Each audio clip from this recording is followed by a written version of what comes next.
দেখো বন্ধুরা, আজ সোমবার, আর সোমবারের লাঞ্চ মেনু তোমাদের সাথে শেয়ার করছি। তো আমি 3 দিন ধরে কোনো লাঞ্চ মেনু তোমাদের সাথে শেয়ার করতে পারিনি, কারণ আমার শরীরটা খারাপ ছিল।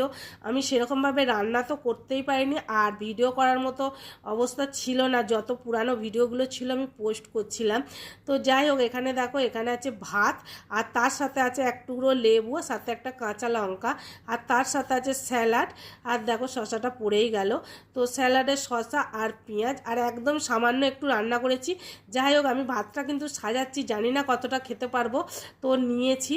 আর এই দেখো, এখানে কলমি শাক ভাজা, এটা ঝাল ঝাল করে পেঁয়াজ লঙ্কা দিয়ে করেছি। সাথে দেখো এখানে আছে পটল আলু, মানে ভাতে আর কি। তো এটা তেল লঙ্কা দিয়ে মেখেছি। আর পটল আলু ভাতেটা না খেতে কিন্তু খুব ভালো লাগে। আর যাই হোক, আমার আমার জ্বর, মানে কদিন ধরে জ্বর হয়েছে, ভালো লাগছে না কিছু, আর একদম খেতেও পাচ্ছি না। আর এখানে দেখো ডিমের কারি করেছিলাম, তো ডিমের কারিটা নিয়েছি, আর সাথে ডাল নিয়েছি, আর তার সাথে একটু আম কেটেছি। তো এটাই নিয়েছি। আর গুছিয়ে খাবার নেওয়ার মতো আজকে মানে শরীরটা ভালো না, তাও ভাবলাম আমি তো রোজ শেয়ার করি, আমার নিজেরই খারাপ লাগছে, তাই তোমাদের সাথে একটু শেয়ার করলাম।